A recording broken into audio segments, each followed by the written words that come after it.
Om Shri Sai Ram, Sandeha Nivarini, Chapter 3. Oh, when did you arrive? You were not visible anywhere outside? Are you well? 'Tis 2 days since I came. I see here a number of people everywhere outside. I hear the incessant confusion of voices. Coming from my place, to avoid that confusion, I find here too much crowd everywhere. Therefore, I entered inside. There it is fine, blissful, quiet. That is why I was in the hall inside. It is as quiet inside as it is restless outside. What is special in this? It is natural. Where there is jaggery, there gather the ants, and between outside and inside, this is the distinction. That is the characteristic. That is how it is.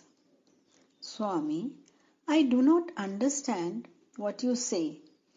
If you tell me in detail, I shall listen and be happy. You yourself said, didn't you, that there is an outside and an inside? Well, those are what we call Bahya Prapancham and Antara Prapancham, the external world and the internal world. Now, which is the internal? Give me your idea. You want it to come from my mouth itself. It would be so good if you speak. Well, making the questioner himself give out the answers is the Sanatana method of teaching. If those who question themselves give the answers, they would clearly understand the subject. The lecturing style is different. In olden days, all the rishis enabled their disciples to understand Vedanta only by this method. So, come on, speak. Let us see. Do you ask me to speak of the objects I have seen with the eye? Not only the eye. Tell me all that you have experienced and known through all the senses of cognition, the eye, the ear, etc. Earth, sky, water, sun, moon, wind, fire, stars, dusk, mountains, hills, trees, rivers, women, men, children, old persons, animals, birds, coldness, heat, the happy, the miserable, fishes, insects, disease. Like these I have seen many. Enough. That's enough. This is the Prapancha. Did you see it only today? Did it exist yesterday? Will it exist tomorrow? Why do you ask me so, Swami? It has existed like this for ages, isn't it? Who knows for how long it will exist? Or since how long it has existed? Since how long it has existed, you said, isn't it? That is what we speak of as anadi, beginningless. This external world is beginningless. When there is external, there must be internal also, is it not? Well, have you ever seen a cinema? Ever seen? Why, Swami? The cinema too is a part of the Prapancham, isn't it? I have seen many. What did you see? Tell me. I have seen many wonderful pictures.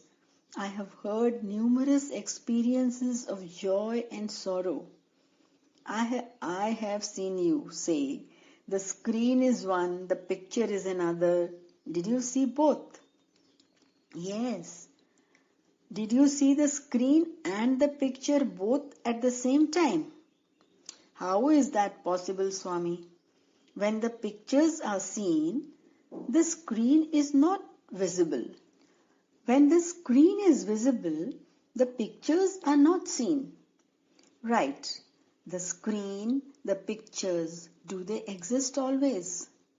No, the screen is permanent, the pictures come and go. As you say, the screen is permanent and the pictures come and go.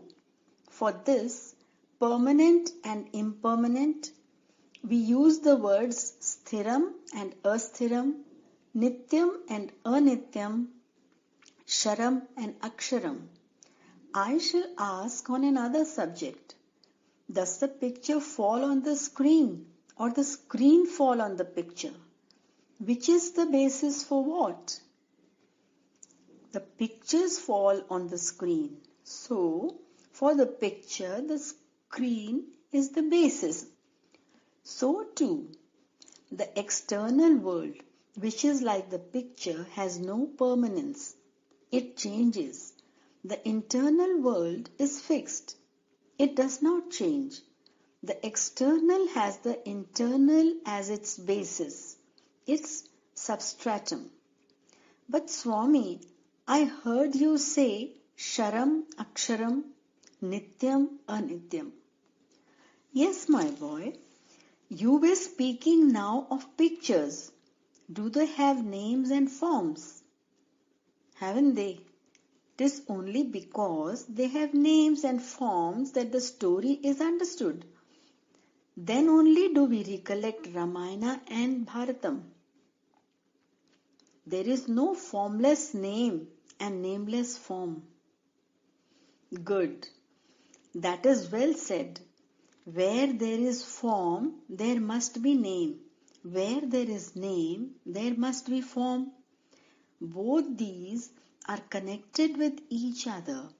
When we say avinabhava sambandha, it is to this relationship that we refer. Have you understood now the meaning of prapancham? I have grasped that it is identified with name and form. But Swami, I would like to hear you describe how it originated. You should not fall into the tangle now.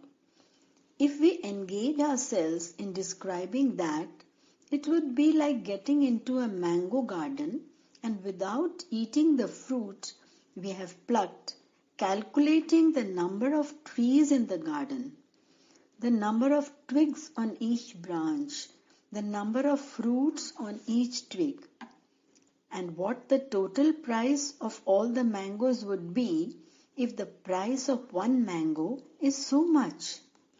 Instead of senselessly wasting precious time in the collection of this information, we should, like the person who eats the fruit, find out what is of primary importance and, understanding that thing first, attain contentment and joy. Leave that alone. What did you say is the nature of this prapancham? This prapancham has another name too. Do you know? I said that the prapancham is identified with name and form. I have heard that it is known by another name, Jagat. This Nama Rupa Prapancham, this Jagat, is like Indrajala or magician's art, real only as long as you see it. So too, the world is real only so long as you experience with your indriyas or senses. That is to say, anything not experienced in the wakeful stage is taken as non-existent. Under such circumstances, we say Sat for existence and Asat for non-existence. Therefore, what do you say of this world? Is it Sat or Asat? It exists in experience in the wakeful stage, and so it is Sat. It does not exist in the deep sleep stage, and so it is Asat. Oh, Sat, Asat. Did you say? When these two words are added, we get Sada Sat, isn't it? This is what is spoken of by us as Maya. Do you know? Is that Maya similar to magic? Is it not? Indrajalam idam sarvam. All this is the magician's work. That is what the rishis have been saying since ages. Then there must be a performer for all this Indrajala, isn't it? Certainly there is. That magician is God. He is endowed with countless auspicious attributes. The Maharishis have formed a name on the basis of each attribute and a form on the basis of each name and attained realization meditating on those forms, making the attributeless attributeful and the formless formful. Is it not their experience that is being proclaimed through 1,000 tongues? In the Shastras, Vedas and the Upanishads, have they not declared how they have realized God in their dhyana samadhi? Each in his own way, according to his attitude and devotion and worship? How each has been blessed with a vision of the Lord and the actual consummation of union with Him. Yes, Swami, I have understood that. But you said that name and form are based on attributes. Kindly explain this to me. Certainly. We must now pay attention to such important topics only because the others are beyond your powers of imagination. Listen carefully. Since the Lord pleases all, He is known as Rama. So also, He is Prema Swarupa, the embodiment of love. He is Bhakta Vatsala, full of affection to His devotees. He is Kripa Sagara, ocean of mercy. In each such name and form, He has vouchsafed Sakshatkara to Bhaktas and blessed them with Sayujya. The formless God assumes all forms in order to bless Bhaktas. I am happy. I am indeed so happy, Swami. Through your grace, I am understanding quite clearly. Just one doubt. The formless Paramatma you said has countless names. Are all names and forms equal? Is there any difference? What a question. All names and forms are certainly equal. Whatever name and form are worshipped, the Lord is of that unique real Swarupa only. It is possible to realize Him through that name and form. But the Bhakta should pay attention to one matter. In whichever form the Lord is worshipped, the favor prayed for the purpose must be one. What type of purpose, Swami? Mumukshutvam, desire for liberation. The Lord alone should be loved, nothing else. Love that, meditate on that. That should be concretized. Finally, resolve that you be merged in that. That type of acute desire alone one should have. True, Swami, I have understood well. As you said, I have heard many stories from the Bhagavata and the Ramayana of people who asked the Lord all kinds of favors and brought about their own ruin.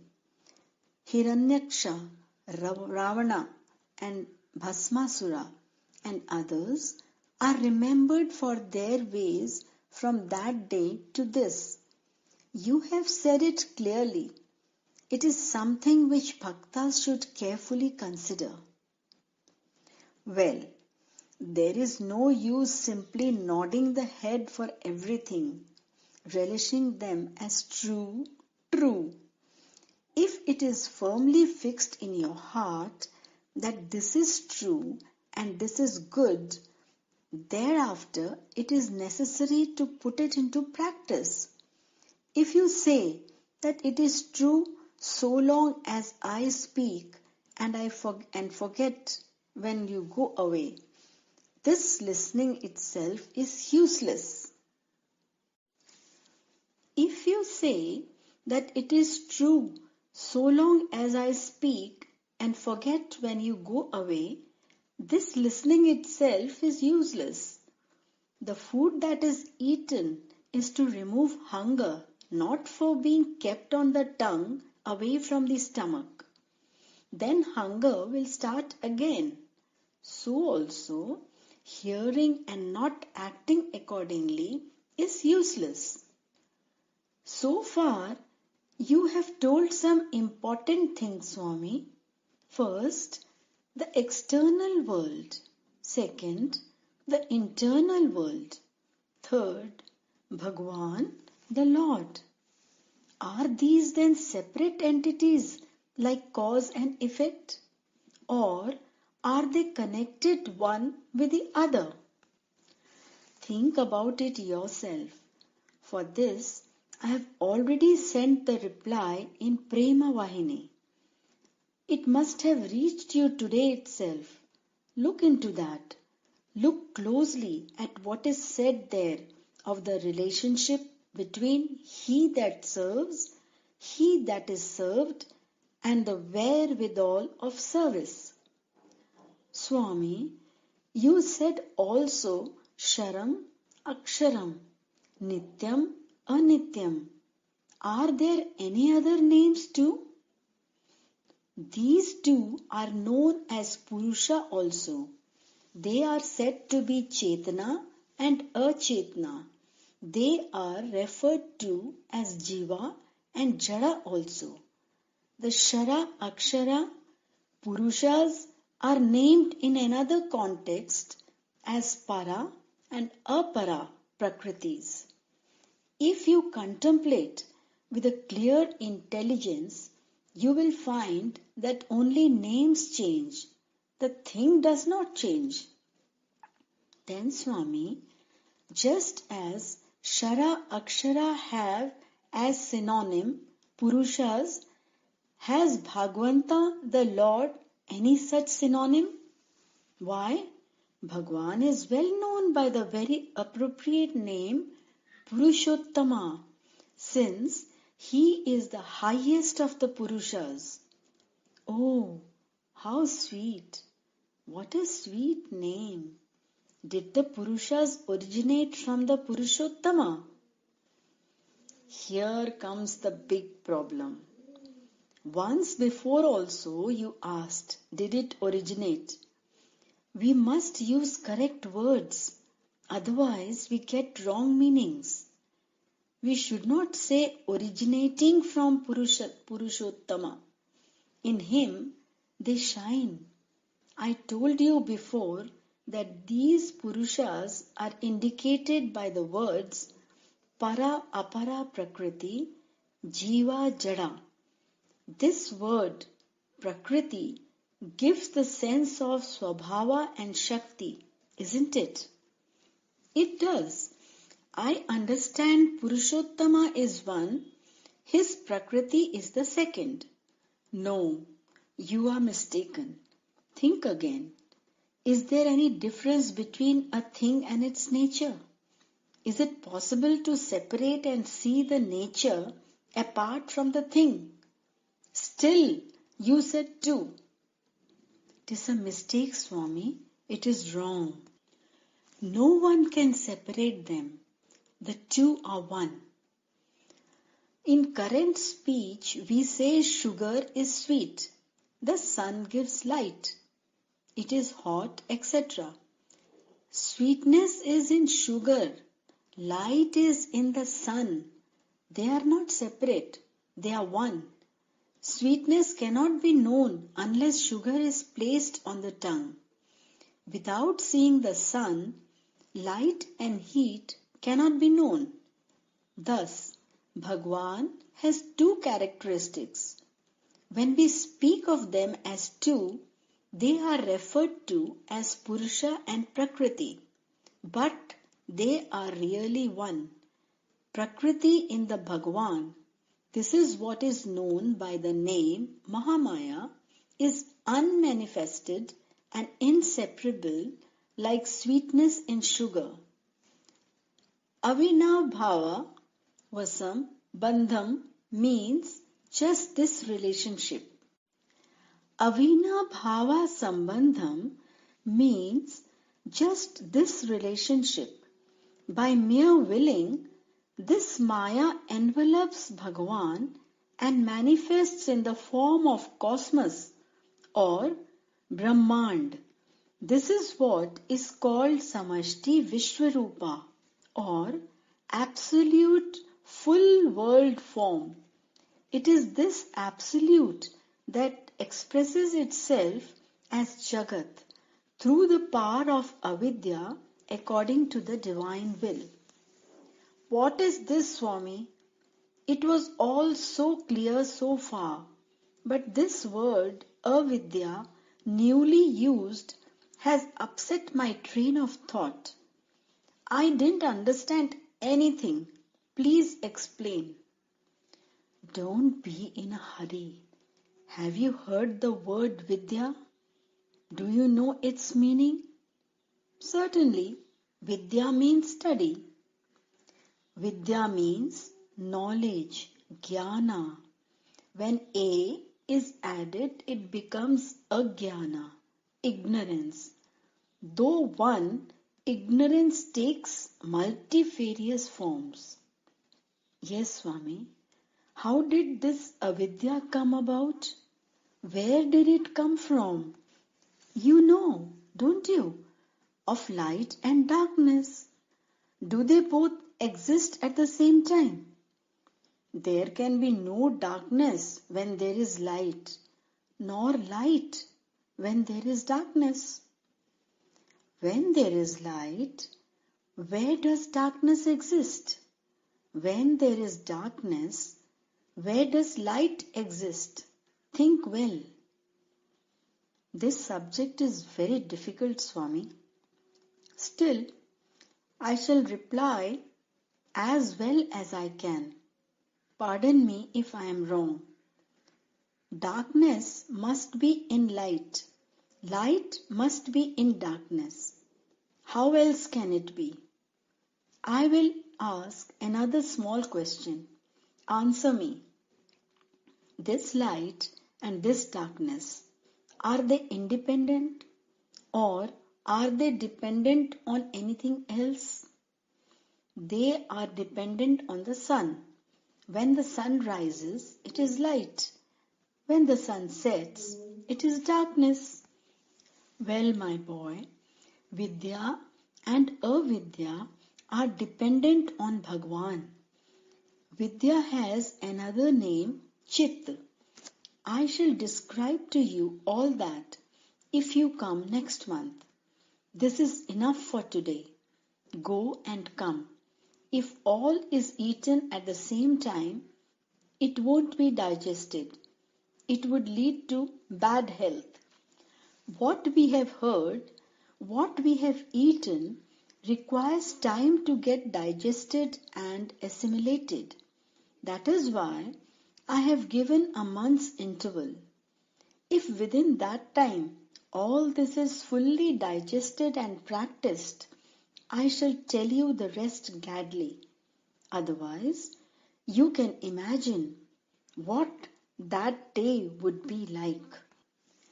Namaskaram. I am indeed blessed. To digest what is heard and what is eaten, the power to do this should be vouchsafed by you alone. When everything is the Lord's, how can this alone be ours?